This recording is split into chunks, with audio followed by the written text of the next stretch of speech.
An unpaid bill used to feel like a verdict, a door slammed by history and neighbors. Failure wore a scarlet letter that bled through ledgers and dinner invitations and sermons. Merchants hid their shame behind shutters while creditors shopped courts like markets for advantage. America needed a rulebook for falling down and a map for standing back up again. Before that rulebook, debtors' prisons had faded, yet their shadow kept walking the streets. States improvised relief or wrath according to politics, judges, and train schedules each season. Commerce stretched across rails and telegraphs, while insolvency remained local and contradictory. Capital hates contradiction more than winter. Lenders demanded premiums for jurisdictional roulette every year. Congress had tried bankruptcy before, temporary statutes born in panics and buried in prosperity. 1841. Brief experiments that dissolved once creditors found their footing again. Every repeal returned the nation to patchwork, mercy, and local prejudice dressed as prudence. Every bust reminded Washington that markets need drains as much as sinks need faucets. Railroads taught the first hard lesson in scale, insolvency to big, for sheriffs and auctions. Equity, receiverships kept trains moving under judges' watch, while financiers renegotiated mountains of bonds.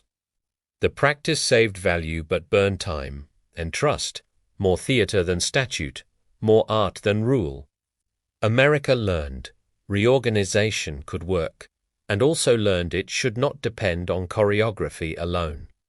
In 1898, the Nelson Act arrived like a clean ledger, federal, permanent, procedural, and bilingual. It spoke to debtors and creditors together, promised order, and replaced parlor bargains with hearings. Trustees and referees joined the cast. Discharges gained a pathway, preferences a claw. The country got uniformity, the cheapest medicine for capital's nerves and national ambition. For individuals, the Act offered liquidation with exemptions, dignity left within reach of recovery. For partnerships and firms, it offered compositions, negotiations wrapped in supervision rather than smoke. The idea was not charity, et toi oxygène, preserving going for everyone. Better pennies and paychecks from survival than nickels from carcasses stacked behind courthouses. Banks discovered pricing could relax when outcomes were predictable instead of personal. Credit loosened toward workable risk instead of shunning enterprise for fear of capricious endings. Inventors and jobbers calculated downside bounded by process, not by gossip and gallows. Federal uniformity shaved fear like a machinist trues a shaft until vibration disappears. Culture still frowned, pulpits still preached, but merchants began to whisper numbers instead. Enterprise became a sequence of experiments rather than a single irreversible biography. The Act didn't reward folly. It rewarded disclosure, good faith. And arithmetic in daylight.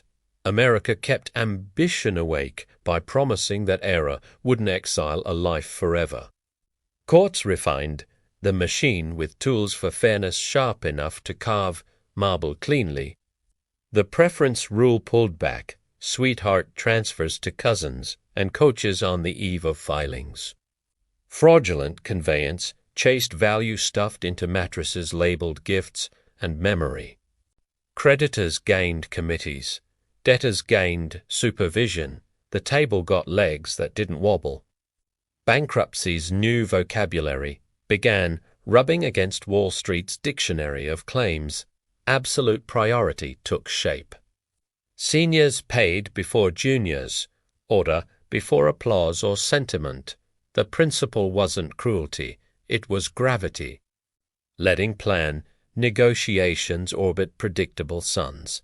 Capital markets priced debt with less superstition once waterfalls obeyed their own topography plainly. Meanwhile, the economy kept changing its costume, while all learned to follow the choreography. Trusts consolidated, mills, utilities crossed state borders. Railroads still dominated geography's arithmetic. Equity receiverships tapered as the bankruptcy statute matured into the preferred instrument of mercy. America learned to knit reorganization into growth rather than stitch it onto catastrophe only. In the progressive decades, procedure polished, and trustees became engineers rather than undertakers. Small businesses found a bench that could distinguish misfortune from misrepresentation with patience. Cross-border claims surfaced with steamships and cables. Comity became etiquette for international money. The Federal Forum offered a neutral room where foreign creditors could read rules without flinching. Then the Great War, inflation, deflation, and the dance of the 20s taught new tempos. Credit multiplied as installment plans turned furniture into services and cars into monthly prayers. Speculation discovered margin's seductive rhythm, and when the band stopped, chairs shattered loudly, the statute held, imperfectly, proving that plumbing matters more when fires expose the pipes. The New Deal re-machined the gearbox as crisis tested every bearing in American finance. Section 77 gave railroads a statutory track to reorganize under the court's lantern. Section 77B extended corporate reorganization beyond rail yards to factories and high-rises. The Chandler Act of 1938 split chapters by purpose and sharpened the instrumentation carefully. Disclosure obligations thickened like girders.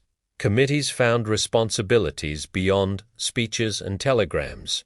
Judges measured feasibility with cash flow instead of optimism wrapped in florid testimony.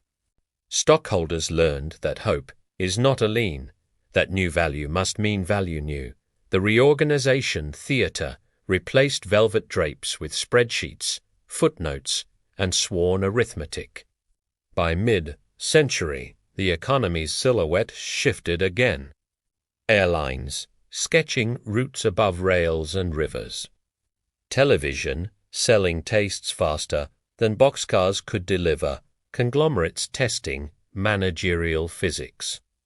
Insolvency arrived in different uniforms yet carried the same need for orderly respiration. Courts and counsel dreamed bigger, asking for a code that matched the present tense.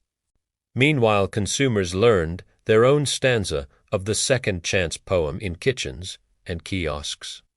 Medical bills, layoffs, and harvest failures pressed middle drawers full of dunning notices. The Act's predictability let households use bankruptcy as a last valve instead of a last rites. Creditors complained and recalibrated, but even they preferred rules to neighborly theater. Bankruptcy also shaped civic trust where punishment once wrote the whole script with ink. Stigma did not vanish, yet it softened into prudence, a caution against hubris rather than sin. Failures confessed in courtrooms became data for lenders instead of rumors at counters. The process taught America to separate character from collateral, intention from arithmetic. Not every feature gleamed, not every chapter played well in marginal theaters everywhere. Forum shopping reappeared in subtler clothing, professional fees climbed during long tours. Small trade creditors still felt bruised when plans favored lenders with helicopters, not trucks. Yet, Sunlight kept expanding, and appellate review tamped down the flashier temptations. By the 1960s, proposal after proposal stacked like ledgers across conference tables. Bar associations drafted white papers. Academics weighed deterrence against dynamism carefully. Trustees asked for clearer mandates. Judges for cleaner lines between discretion and habit. Reform pressed toward a single instrument tuned for a modern orchestra of debt and enterprise. The commercial world accelerated with container ships, computers, jet schedules, and acquisition finance. Reorganization required more than patched receiverships and New Deal vintages patched repeatedly. Congress prepared a rebuild rather than a repaint, a code rather than another amendment. The scaffolding of 1938 would give way to the framework of 1978 fully. Before that pivot, one more refinement etched itself into the marble of doctrine forever. Absolute priority hardened through Supreme Court seasons into a rule that guided cram-down fairness.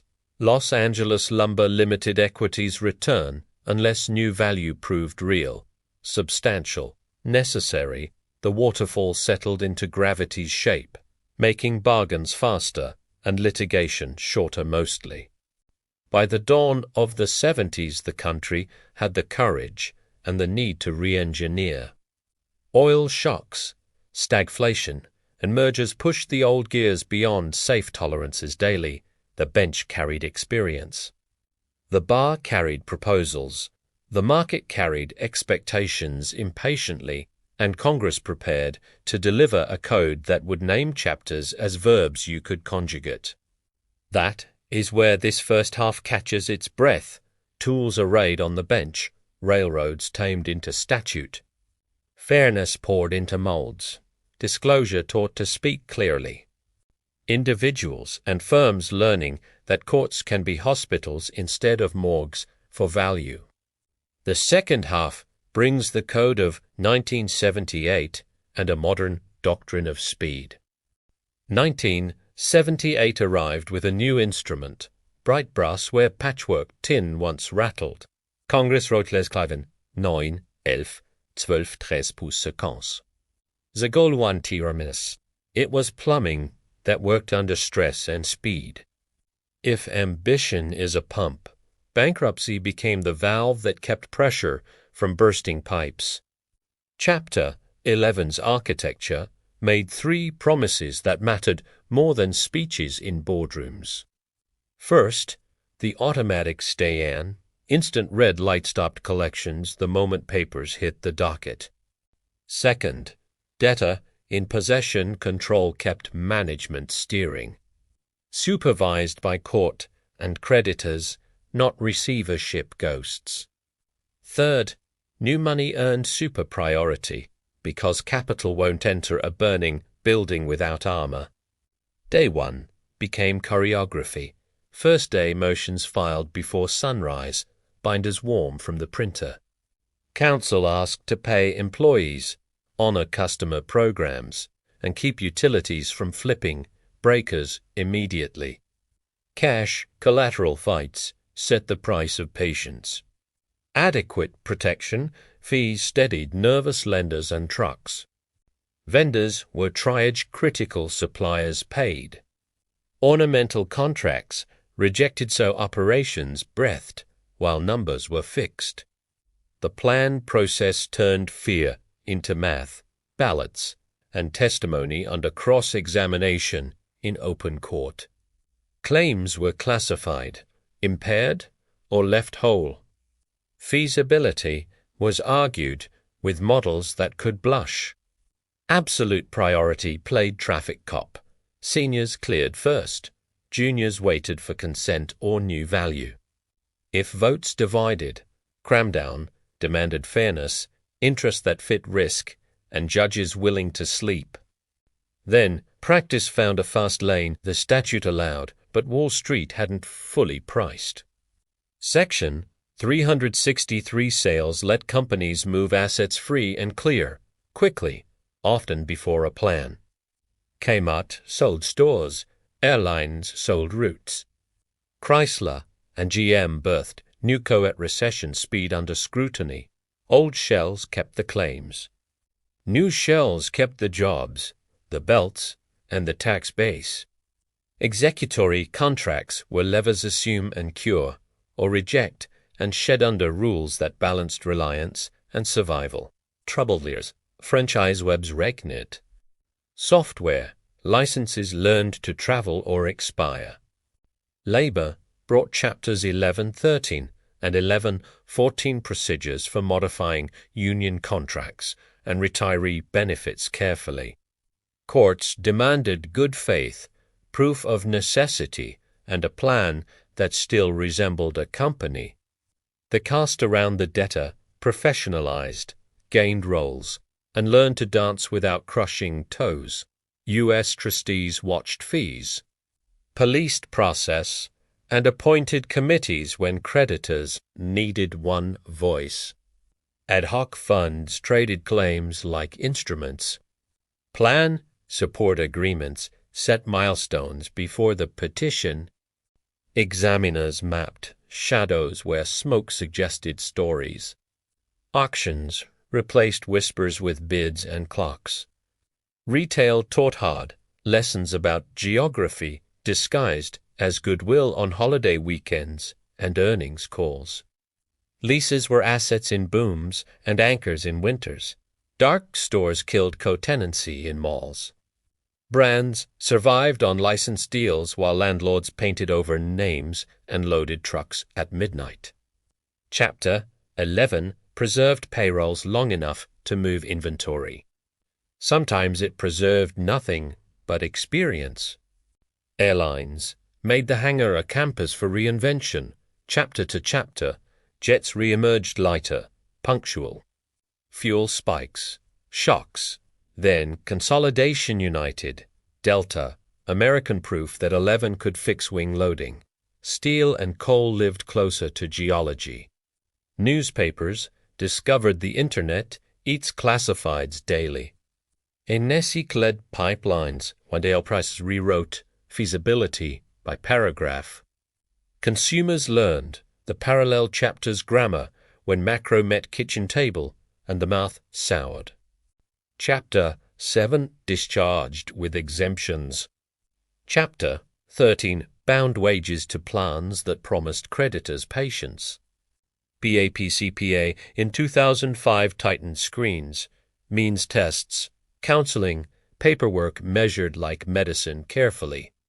Filings fell, the safety valve shrank, but the logic remained when shocks reached minivans. Municipalities needed their own hallway with quiet acoustics, and Chapter 9 kept sirens off strategically. Vallejo, Stockton. Detroit, obligated services demanded back soon.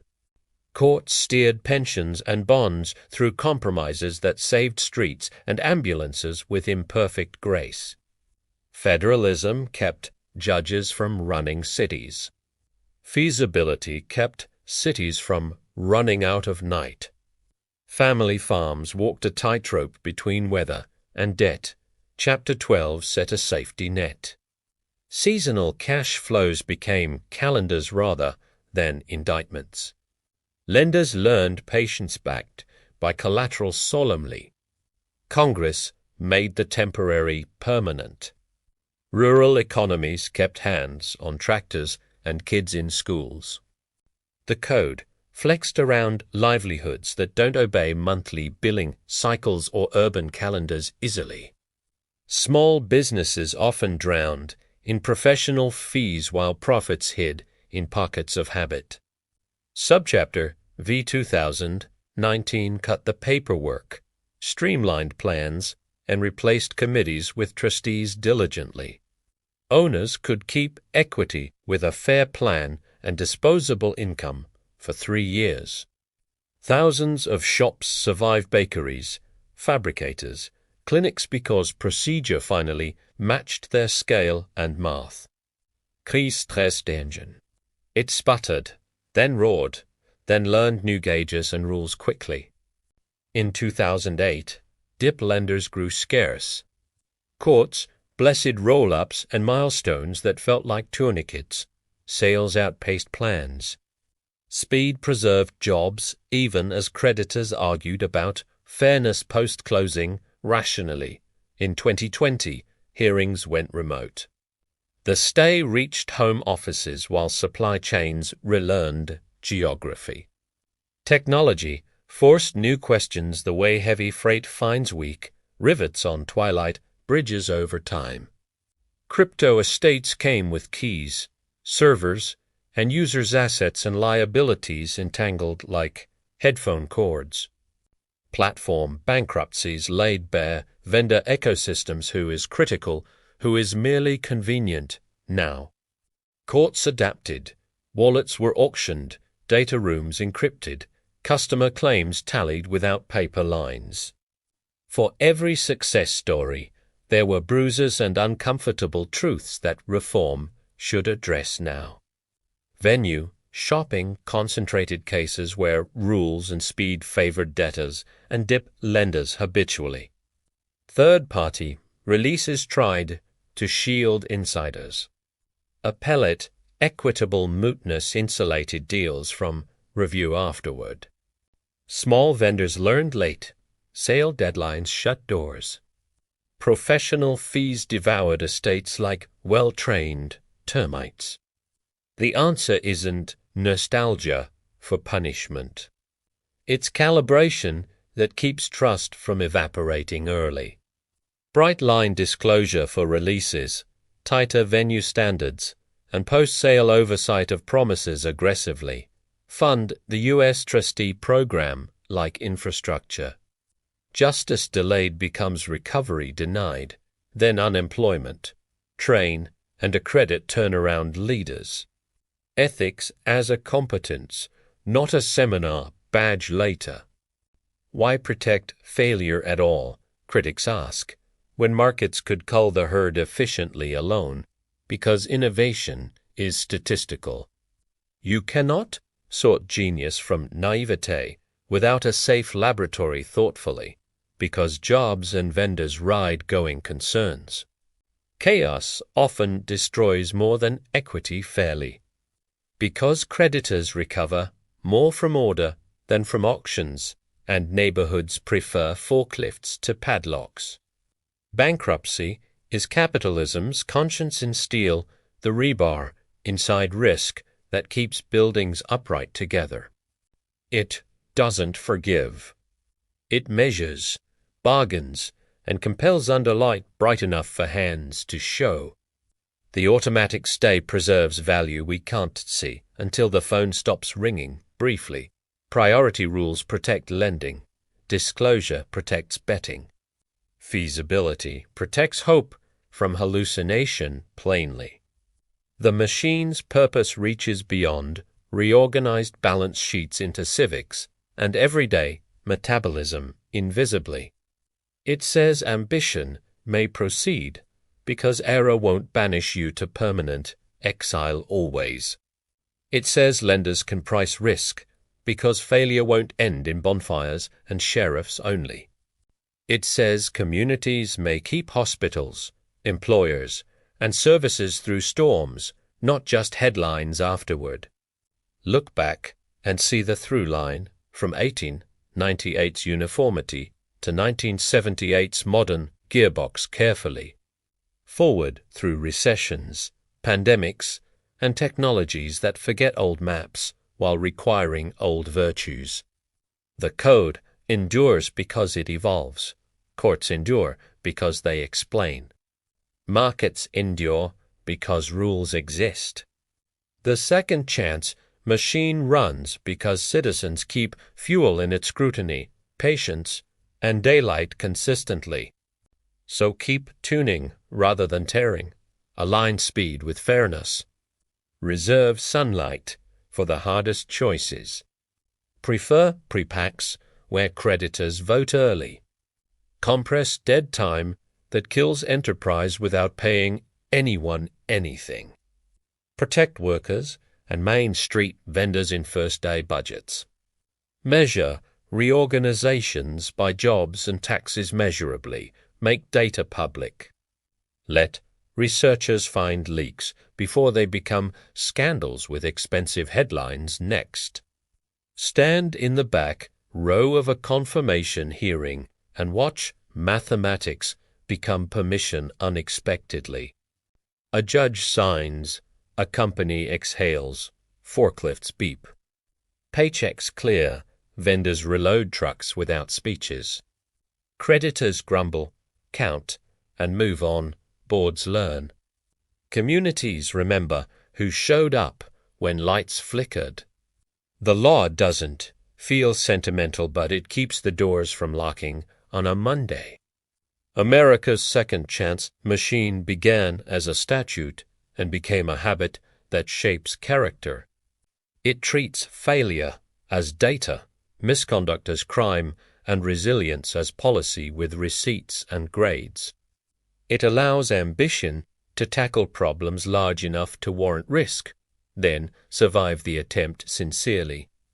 That is not softness, it is design an operating system that balances daring with repair deliberately. If this story gave you a new way to see history, subscribe